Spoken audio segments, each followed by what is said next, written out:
ان الدین عند اللہ الاسلام۔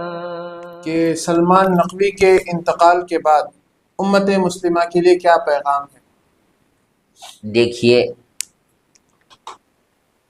اس کا انتقال تو ہو چکا ہے، اب انتقال کے بعد ہمیں کیا کرنا ہے اس پر سوچنا ہے۔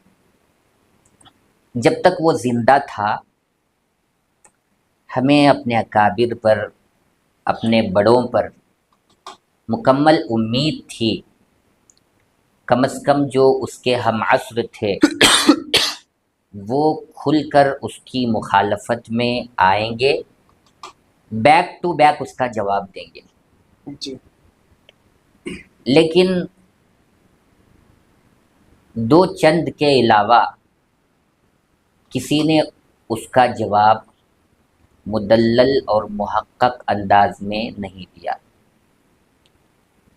اللہ تعالیٰ غریق رحمت کرے حضرت مولانا عبدالعلیم فاروقی رحمۃ اللہ علیہ پر، جو دارالعلوم دیوبند اور دارالعلوم ندوۃ العلماء دونوں اداروں کے اہم ترین اداروں کے رکن شورا رہے۔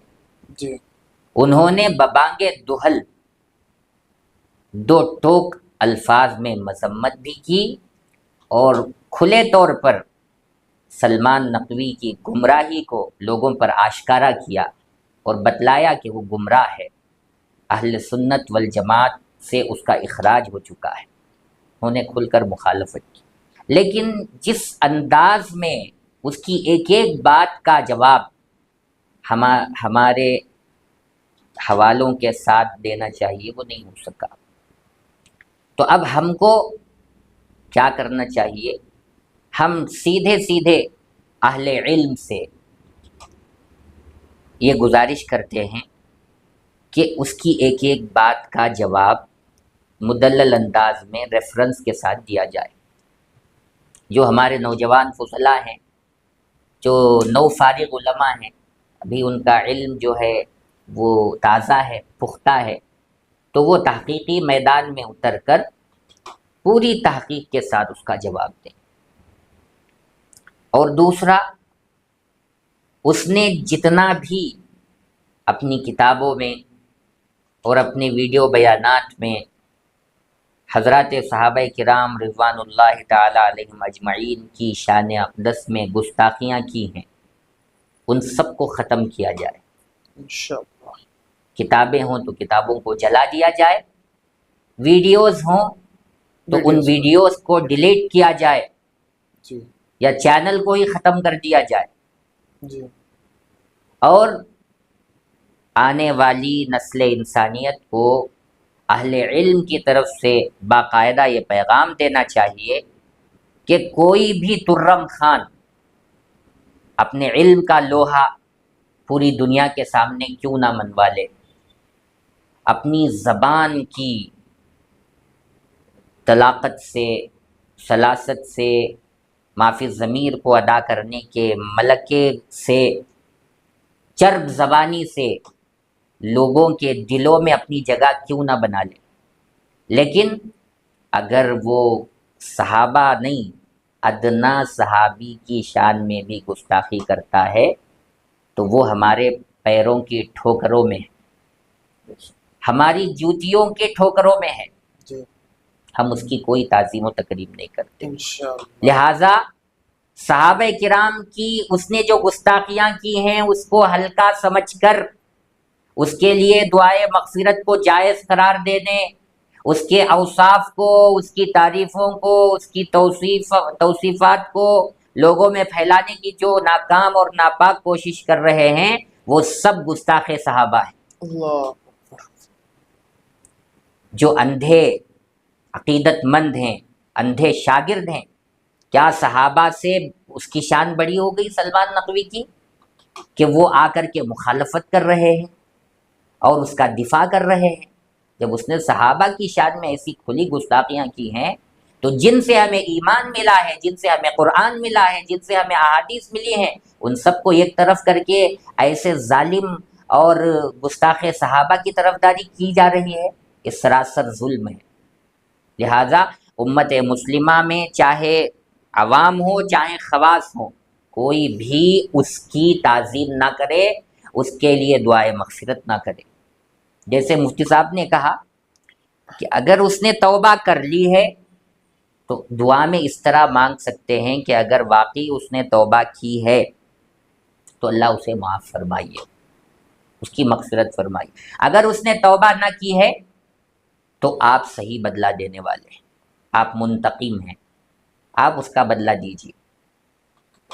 لیکن ظاہر پر کبھی بھی فتویٰ دیا جاتا ہے، ظاہر کو دیکھ کر ہی فیصلہ بھی صادر کیا جاتا ہے۔ ظاہر شروع سے لے کر آخر تک جب سے اس نے گستاخی کی ہے کوئی رجوع نامہ ثابت نہیں، اسے ذرہ برابر بھی شرمندگی اور ندامت نہیں ہوئی کہ میں نے حضرات صحابہ کی شان میں ایسی گستاخیاں کی، تو پھر کس طور پر ہزاروں کے مجمع میں لوگوں نے جنازے کی نماز پڑھی، ہزاروں لوگوں نے۔ میرا تو دل یہ چاہ رہا تھا کہ اس کے انتقال پر، اس کے جنازے پر کوئی نہ جائے اور اسے نشان عبرت بنا دیا جاتا کہ صحابہ کی شان میں گستاخی کرنے والے کا انجام دنیا میں ہی کیا ہوتا ہے، ایمان والوں کا جوش اور ولولہ حضرات صحابہ کے سلسلے میں کیسا ہے۔ لیکن افسوس کا مقام دیکھنے کو ملا کہ کئی لوگوں نے اس کی جنازے کی نماز پڑھی، اور ہمارے اکابر میں سے بھی کئی لوگوں نے اپنے دامن کو بچانے کی کوشش کی کہ ان کے لیے دعائے مغفرت کی جائے، ان کے اوصاف ہیں، ان کا جو پاسٹ ہے وہ بہت اچھا رہا ہے، کچھ بھی رہا ہو، لیکن اس نے حضرات صحابہ جیسی نفوس قدسیہ، قرآنی شخصیات اور عالم انسانیت میں حضرات انبیاء کے بعد سب سے بلند و بالا جماعت پر جب اس نے گستاخیاں کی، ہرزہ سرائی کی اور انگلیاں اٹھائی، تو ایسا شخص قابل تعظیم و تکریم ہے، عزت کیے جانے کے لائق ہے۔ ہرگز کوئی بھی تعظیم و تکریم نہ کرے، اس کا نام لیا جائے تو اس پر لعنت بھیجنی چاہیے۔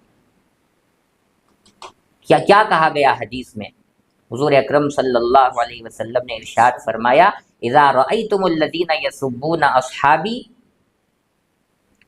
فقولوا لعنت اللہ علی شرکم، جب تم کسی کو دیکھو کہ وہ صحابہ پر گالم گلوچ کر رہا ہے، صحابہ کو برا بھلا کہہ رہا ہے، تو تم کہو کہ تمہارے شر پر اللہ کی لعنت ہو۔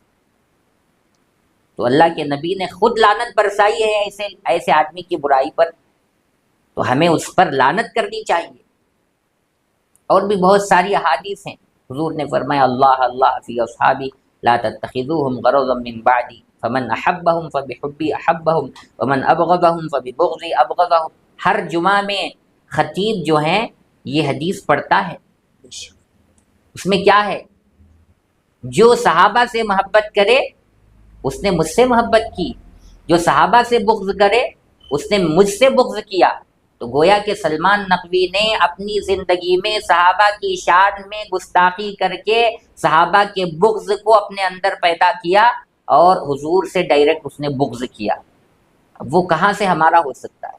لہٰذا امت مسلمہ کو کھلا پیغام ہے کہ اس کی بالکل تعظیم و تکریم نہ کی جائے، اور اس کے سلسلے میں اپنی زبان کو روکنے کی کوشش نہ کی جائے۔ جو صحابہ کا نہیں وہ ہمارا نہیں، ہم صحابہ کے غلام ہیں، صحابہ کے بغیر ہمارا ایمان معتبر نہیں ہے۔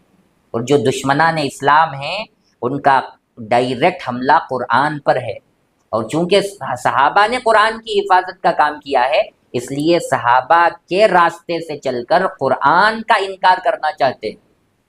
لہٰذا امت مسلمہ کے لیے یہی پیغام ہے۔ اللہم صلی علی سیدنا